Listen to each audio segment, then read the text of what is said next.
Seorang direktur dapat dimintai pertanggungjawaban secara hukum, termasuk pertanggungjawaban pidana apabila terjadi tuntutan pidana atau laporan pidana terhadap teman-teman semua. Jumpa lagi bersama saya. Pada kesempatan ini saya akan membahas tentang bagaimana tanggung jawab seorang direktur atau direksi dalam sebuah perusahaan yang berbentuk perseroan terbatas atau PT. Seorang teman pernah menghubungi saya melalui telepon. Dia bercerita bahwa dia diajak bergabung ke sebuah perusahaan yang baru didirikan. Dan dalam perusahaan tersebut, dia diangkat sebagai direktur beberapa bulan sebelumnya. Pada awalnya, perusahaan berjalan dengan baik. Sampai suatu ketika muncul permasalahan dengan rekanan bisnis dari perusahaan tersebut. Dan dalam beberapa kesempatan, yang bersangkutan sebagai direktur itu terpaksa harus menandatangani beberapa dokumen atau surat pernyataan yang menyatakan bahwa dia selaku direktur itu akan bertanggung jawab secara hukum atas permasalahan yang terjadi antara perusahaan dan rekanan bisnis tersebut. Pertanyaannya begini, bagaimana tanggung jawab seorang direktur apabila kemudian timbul permasalahan hukum antara perusahaan di mana dia menjabat sebagai direktur dengan rekanan bisnis dari perusahaan tersebut? Terus apakah benar jika sebuah perusahaan bermasalah, maka direkturlah yang pertama kali dimintai pertanggungjawaban secara hukum? Posisi direktur sendiri adalah posisi puncak dalam sebuah perusahaan.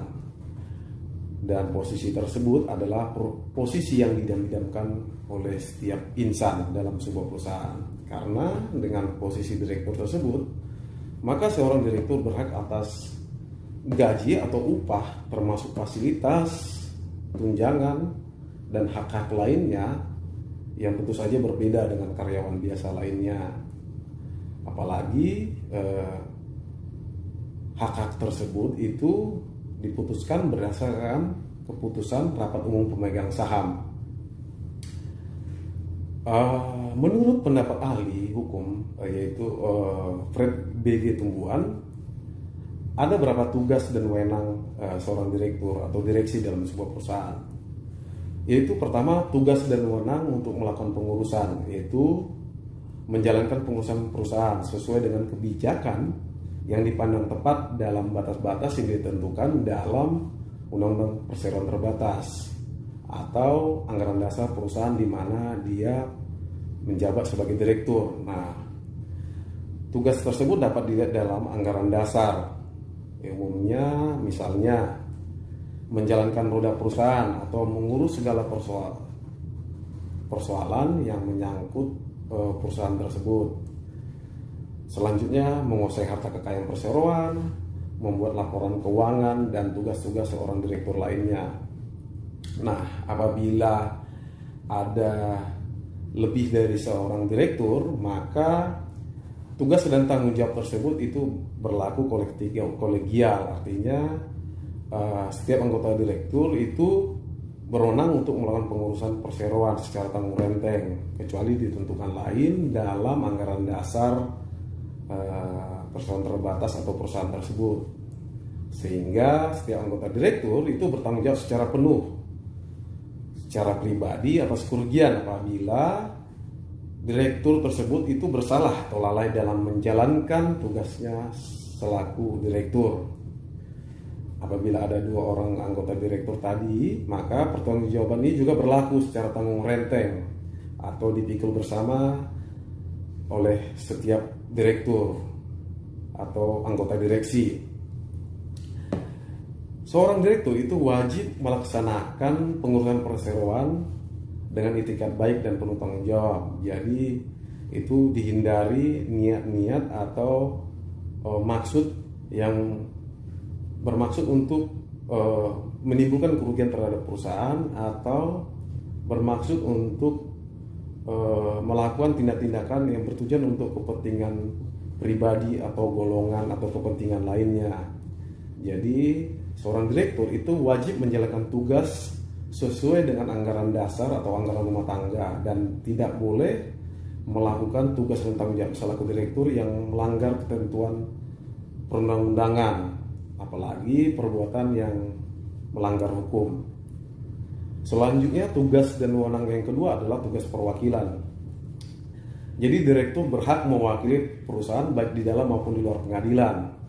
Misalnya melakukan kerjasama bisnis dengan perusahaan lain, termasuk itu mewakili perusahaan dalam hal terjadi permasalahan baik di luar pengadilan maupun di dalam pengadilan.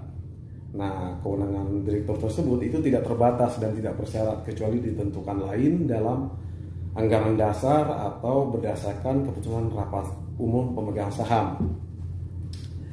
Direktur itu tidak berwenang mewakili perusahaan apabila terjadi perkara di pengadilan dengan direktur tersebut, atau anggota direktur tersebut itu mempunyai benturan kepentingan atau konflik of interest dengan perusahaan di mana dia menjabat sebagai direktur.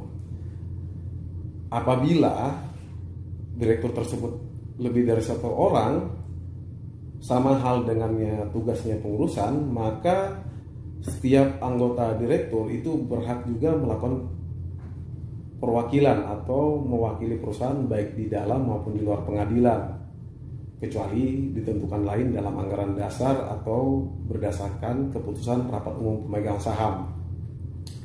Dari penjelasan tadi, tanggung jawab pengurusan atau perwakilan itulah yang kemudian menimbulkan risiko atau tanggung jawab hukum.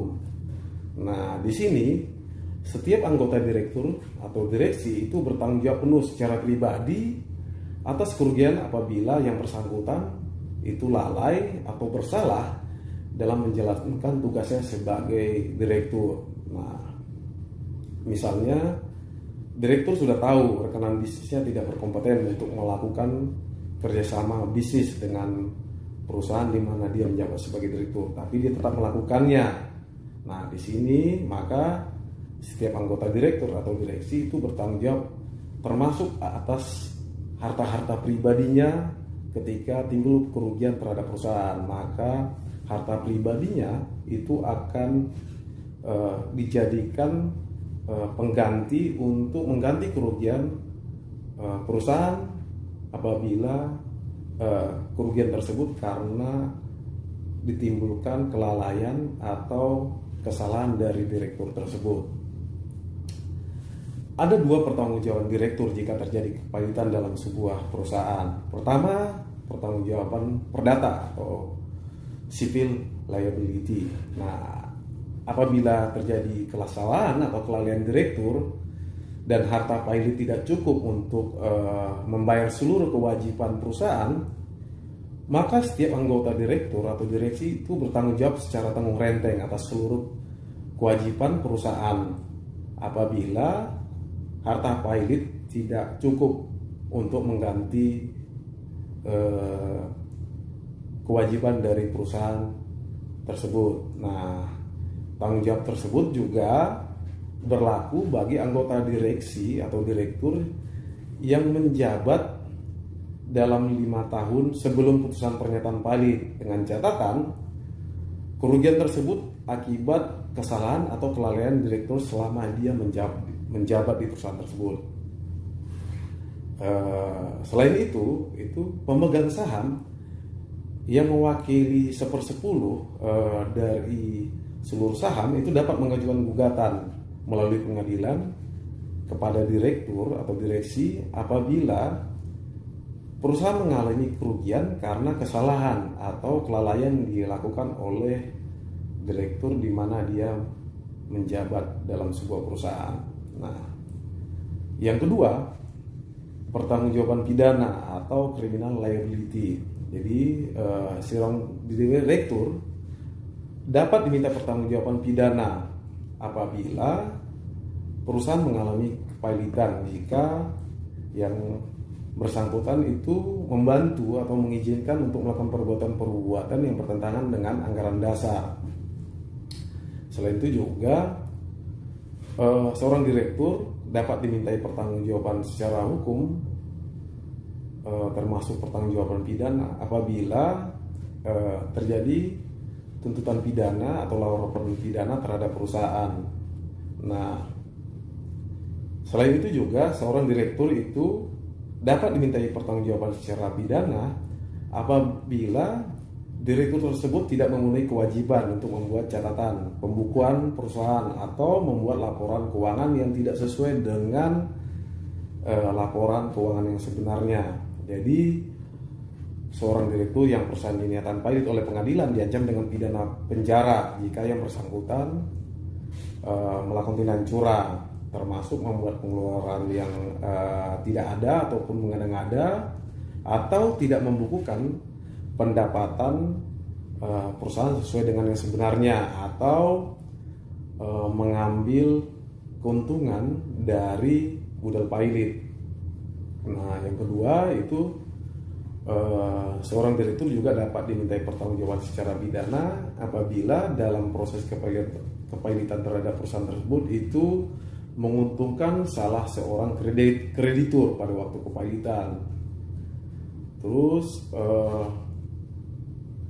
direktur juga dapat dimintai pertanggungjawaban secara pidana apabila direktur tersebut tidak memenuhi kewajibannya sebagai direktur untuk mengadakan pencatatan menurut ketentuan Undang-Undang Hukum Dagang.